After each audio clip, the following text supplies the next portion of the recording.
Hey guys, welcome back to another episode of Game Time Discussions. I'm Cameron Selby back here with our loves video for this week. Earlier this week, we released our 10 hates ADP 1.0 video, whatever you want to call it. This time, we are going to be on the optimistic glass half full side of things, and we're going to rock and roll with some of the guys that are sticking out in best ball drafts via ADP. We got 10 names for you. Again, this is way too early. We will get more and more into redraft rankings as the summer goes on, but too small sample sizes, and best ball is where you want to be until further notice, because that is real live people putting their money in for those ADPs. But leave a like, comment, subscribe, join the community if you haven't already. We're doing best ball streams every week. We just did one this past Thursday, and it's been a whole lot of fun doing teams, getting to know you guys, and we can't wait to explore more. But I'd say let's jump right into it. And we're going to start it off with a pair of teammates, Drake May and the newly New England Patriots, Stephon Diggs.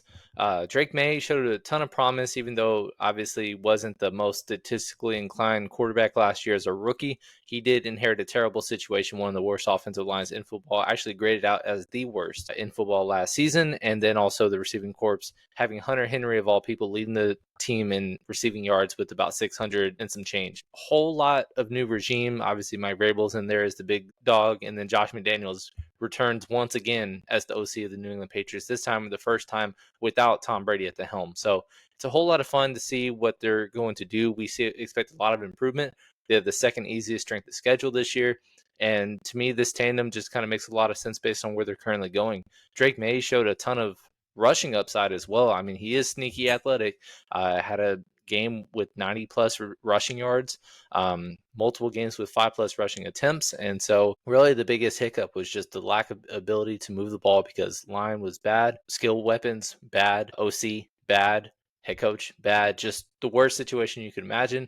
And now it's a sophomore year where he is truly just getting pieces put around him. And honestly, it's just one of those things. It's one of the easiest stacks you can get as a QB2 or even 3, whatever you want to call him. But right now he's going right around the 10th round, 10th, 11th round, which is very reasonable for what we expect him to, improve and enhance his game.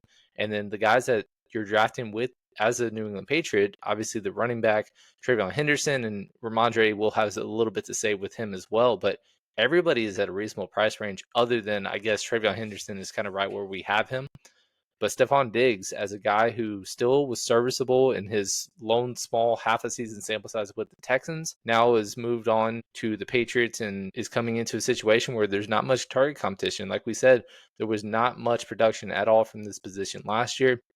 And he's the one guy that we know true that if he is on the field and actually going to be a Patriot, because there was rumors, obviously, they could release him before the season starts.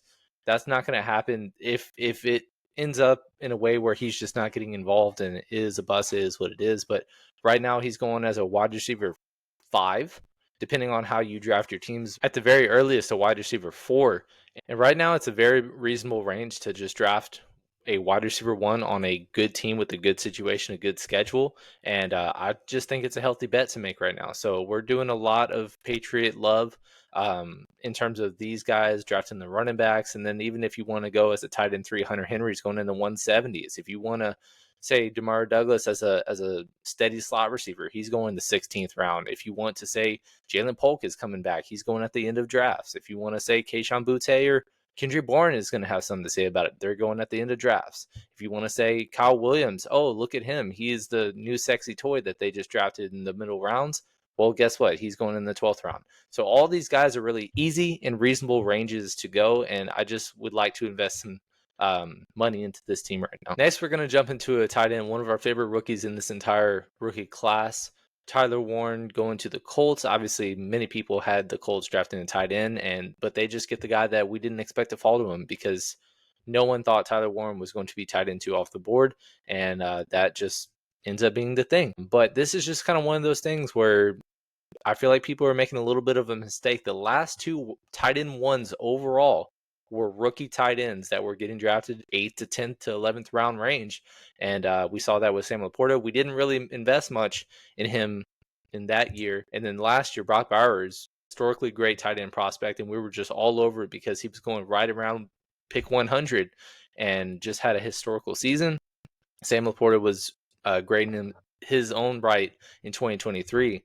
But now we jump over to 2025, and I feel like it's deja vu, same exact draft range that they're going in. It's a big discrepancy, though. 2 full rounds difference between DraftKings and Underdogs. One of the bigger differences among top 100-esque players, and a 3-spot difference in terms of position rank. But yeah, Tyler's just inheriting the spot that in situation where they just need more juice in this offense. They have a pretty serviceable receiving core. We saw flashes from Josh Downs. Pittman Jr., when he's been healthy, has been productive. A.D. Mitchell was a second rounder in the 2024 class. Alec Pierce has had some boom and bust with him, but this team dead last by a wide margin in terms of tight end production. And they get a big guy who historically great season, was the first tight end ever to be drafted in the first round with 1,000-yard season. He also had a ton of rushing upside, touchdown production, was great in the postseason, and it's just one of those situations where we expect him to be productive out the gate. Right now, his lines for season-long receiving yardage just seems low. Everything just seems low because people are just kind of, hey, it's rookie. But right now, to me, tight end 2, if you have a tight end 1 investment in a George Kittle, a Brock Bowers, Trey McBride, anybody in that early, top 5, 6 range, you want to nail Tyler Warren as your tight end 2. That is the exact strategy that we ended up going with in our best teams that advanced at the end of the season with Trey McBride, Brock Bowers. That was our tight end room. And guess what? That was tight end 1 and 2. And guess who's going tight end 1 and 2 in this year's best ball draft rankings is those 2 guys. So it's kind of one of those same things where I'm really interested in grabbing a tight end, top 5, 6 tight end, all the way down to a TJ Hockenson range, who we might get into in a second. And then you just grab Tyler Warren in the 9th, 10th round. I'm good. I don't need a third tight end. I can just rock and roll and use my other 18 draft picks or 16 if you're on Underdog and just build out your roster however you see fit. So he's one that we're going to have a ton of. He might be one of our most exposed tight ends in general. And then I'm even comfortable as a tight end 1 if you do have some pretty good depth behind him. So it's one of those fun situations right now, and I wonder how long that ADP is actually going to hold. Moving on, we're going to go over to another pair of teammates, DeAndre Swift and Roschon Johnson. This is a Bears situation. Ben Johnson is the root of this whole argument. Going from a team that had back-to-back seasons with 30 rushing touchdowns combined between David Montgomery, Jahmyr Gibbs. Obviously, those two are much, much better versions of running backs than this combination. But it's an offensive scheme situation that's just panning out very, very nicely. They just drafted really well 2 extra skill players on the pass game perspective, but from the run game, 3 interior new offensive linemen, all with all-pro or Pro Bowl experience, and they just invested heavily up front, going into a situation where Ben Johnson is just going to be a lot more creative and get these guys in better situations to be productive. DeAndre Swift actually had a really good stretch last year of, 4 out of 5 games, if I remember correctly, that he had at least 20 fantasy points from a PPR/DraftKings perspective. But his inconsistency had a lot to do with the second half of the year, them just be trailing so much so early or just giving away games or putting themselves in bad situations. But he's always been an all right running back. And even in a year where I would just grade it as okay, in a bad offense, bad situation, bad coaching, and he still ended up as RB19. He's going as a RB3 right now at RB28, RB27, basically the same ADP on both sites. And right now, if they're not signing somebody in this running back room, it's just slim pickings. It's going to be Swift, Roschon. I don't expect a Kyle Manung guy or Travis Homer to really be much of a presence in the backfield. So it's these 2 guys. And last year they combined for 12 touchdowns, 6 apiece.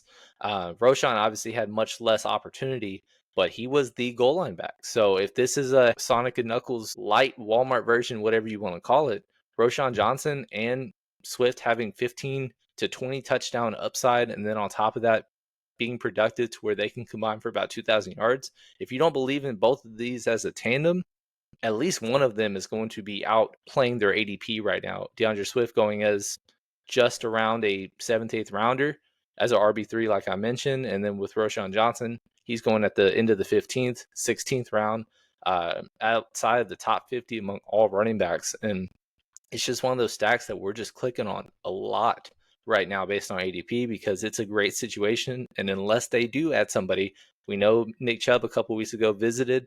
If they do trade for somebody, obviously that's dead in the water, but it's a situation that whoever the running back is for Chicago, I just want to be clicking on him a lot right now. But transition back to the tight end position.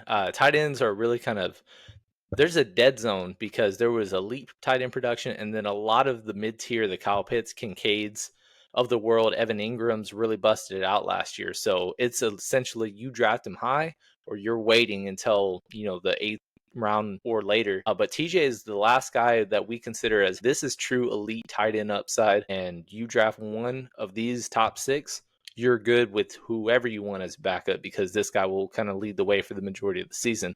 TJ, obviously, last year it was a weird situation because he had a late December torn ACL in 2023 against his former team, and we knew that he was going to be on the pup, miss games.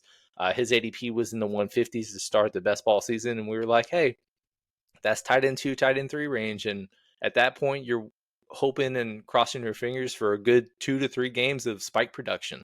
That's kind of the territory it was. Then he kind of started getting overdrafted a little bit, and we kind of tailed off. But last year, just kind of exactly how we anticipated, a slow turn back, a little bit of inconsistency. He didn't even have a regular season touchdown, but he had a 100-yard game.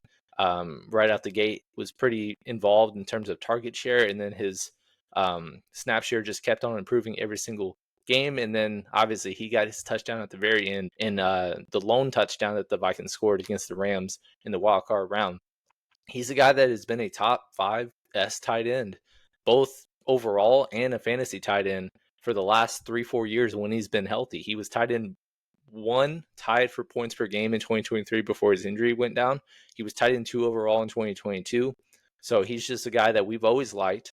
And we knew that it was going to be just a slow burn or kind of a transition, lost year, whatever you want to say it is. But he's just kind of back in the thick of things. And right now, he's at the end of the 7th round, early 8th round. But he's a guy that, hey, full offseason healthy, no setbacks, no issues. I don't believe there's been any kind of cleanups or surgeries this offseason. So right now, JJ McCarthy isn't at the helm. And guess who he made into a first-round caliber talent? It's Colston Loveland, who was basically their best receiving threat and weapon during their national championship run with McCarthy at the helm.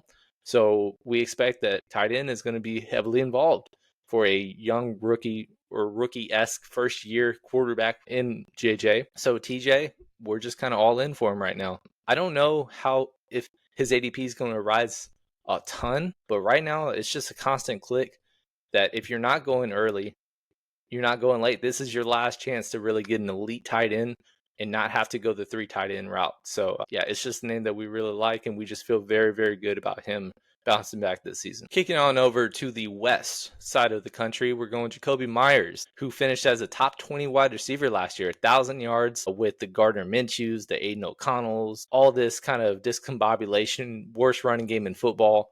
And he still was able to get 1,000 yards, be very productive, average about 14 fantasy points a game from a PPR perspective. It was fun. It was a lot of fun. And then that was in addition to a Brock Bowers being tight end 1 overall with his production and what he was able to bring as a rookie.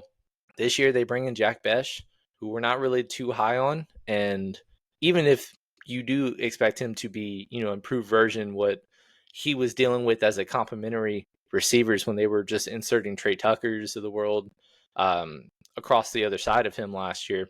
It was just Brock Bowers, Jakobi Meyers, just trading back and forth in terms of getting the 10 target or 12 target games. And they add Ashton Jeanty. Obviously, that's not going to make him a huge priority as like a red zone threat because you have Brock Bowers and Jeanty.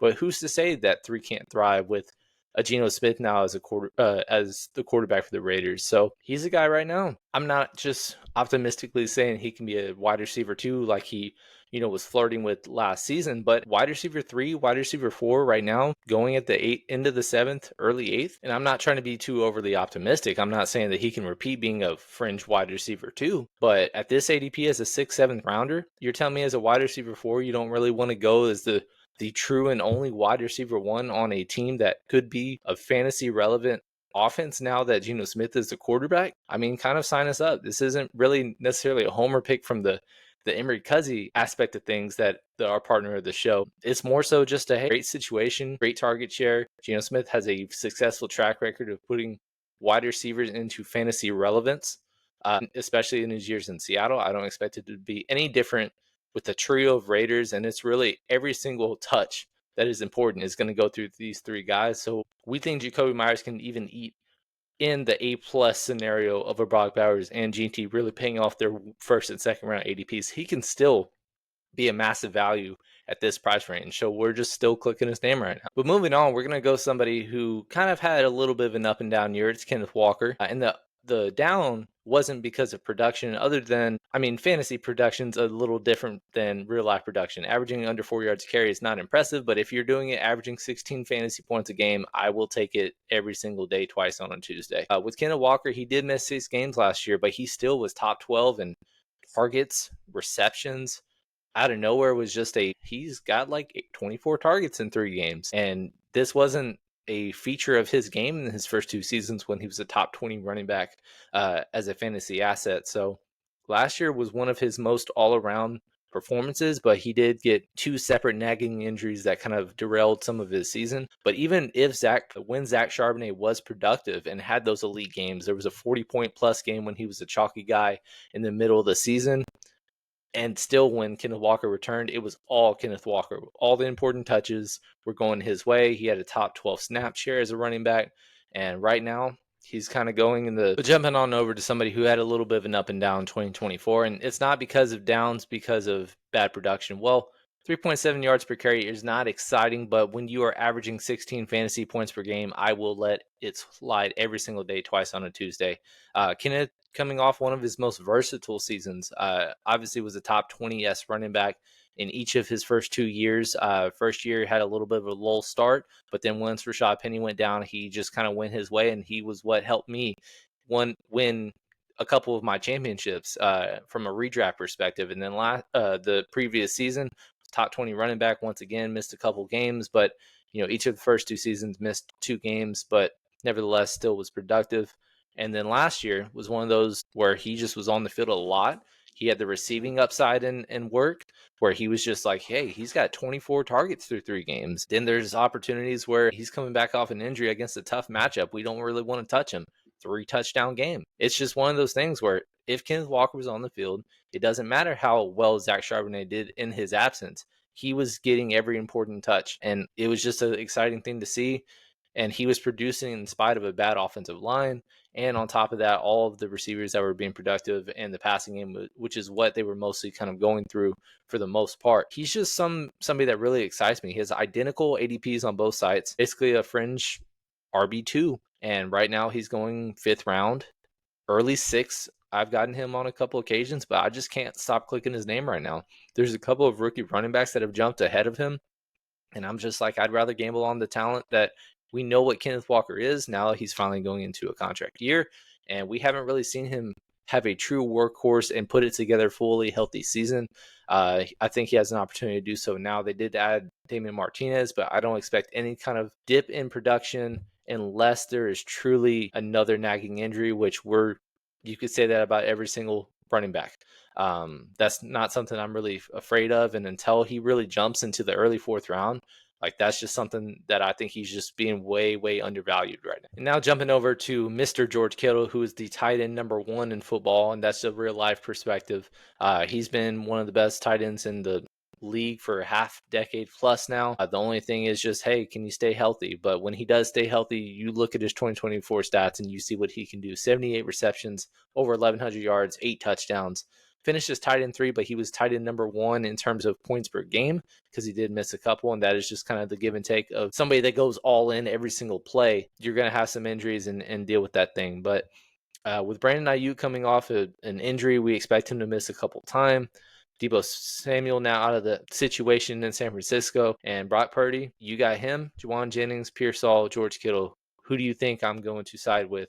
Right now, obviously that's not like a huge value, but this is a perspective of he was matching or exceeding the production of a Trey McBride and a Brock Bowers. Maybe that was because neither of them could score touchdowns, but guess what George Kittle can? He has multi-touchdown upside in games. He has 3 touchdown upside. Cowboys fans have seen that. It's one of those things where he shows up in big games, big moments. It's the easiest schedule in football this year. We expect more of the same, if not possibly more. And I know he is getting up there. He is now into his 30s.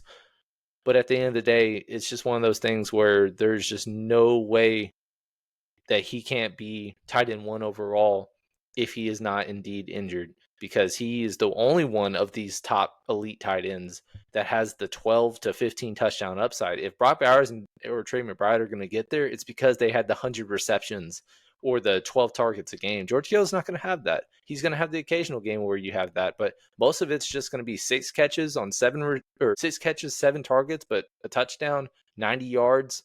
The yak is there. I saw something that he had like over 82% completion percentage when targeted last year. That is crazy for a pass catcher in general that is not a running back and check down Charlie. And George Kittle extends the field. He does it all. And right now you're getting him a round and a half after a Trey McBride. You're going 2 full rounds after Brock Bowers. That's not saying that they're bad values or I wouldn't invest in those guys, but he has that kind of upside. You're getting him at the 4th, 5th round. That's why I like him so much, and that's why I can't stop clicking him. And then going into somebody, it's kind of tough up top because all of these guys make sense. And some of the time, you can't really statistically back up fading a guy or just being overweight to a guy this high because they're high for a reason. I mean, he is a fringe 1st round pick, 2nd round pick at the 1-2 turn. But at the end of the day, he's one of those guys that he was very, very productive and one of the most consistent receivers last year, outside of 3 blowouts where they lost by 24, they lost by 30, and then they won by 24. But that specific one where he had a 75-yard touchdown first game back, first play, 75-yard touchdown was called back. So that kind of nuked his fantasy production that day because he was already going to be limited in terms of snap share. He also had a hamstring injury that missed some time, but he just was very, very consistent. He had the 30-point games.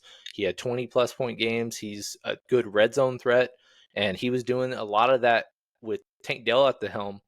He got hurt late in the season. We don't expect him to play at all this year. Stephon Diggs is now gone. So it's him, a couple Iowa State rookies, and Christian Kirk, who is back-to-back disappointing seasons.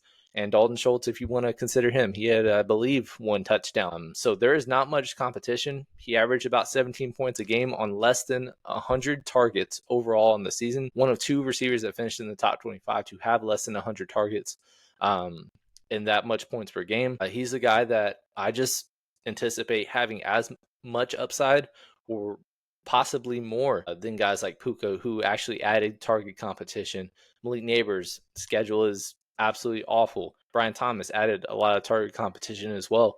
He added 2 rookies. Yes, they could, exceed their ADPs, but we don't expect a Jay Higgins or a Jalen Noel to really eat a ton into Nico that Tank Dell wasn't already doing so, or Stephon Diggs in the short term that they played together, because it seemed like as soon as Nico got back from his injury, that's exactly when Stephon Diggs went down. So it's one of those things where right now I kind of view him as a mid to late first, and you're getting him at the early 2nd round a lot. I saw him a couple times where he was falling into the 15 and 16, and he's probably the last guy that I think has top 5 upside overall. Everybody else, the Drake Londons and Ladd McConkeys, yes, they're really good plays, but I think he truly separates himself, and he's going right at where they're going.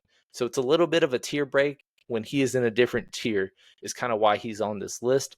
Do like him, do like basically everybody in the 1st, 2nd round.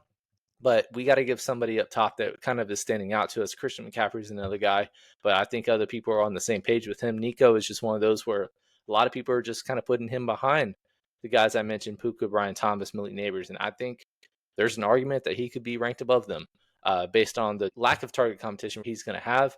Touchdown upside could be 10 to 15 range. One of the easiest clicks, I think, on the entire prize picks board in terms of season props right now. I just started looking at them. It is way too early, but 6.5 touchdowns seems like an easy bet. He did that in limited time last year, and then just imagine what he could do in a fully healthy season. I think this is his first true breakout season as a dominant wide receiver 1 for the Houston Texans. And that about wraps it up, guys. We appreciate you guys tuning in once again. Please leave a like. Let us know who are the guys that you just cannot stop clicking on while they're currently going in drafts. I know it is way too early, but it is never too early to be drafting your teams and investing into the fantasy season. That is something that's really bettered myself and my consistency, is being able to draft this early while nobody else is in your league.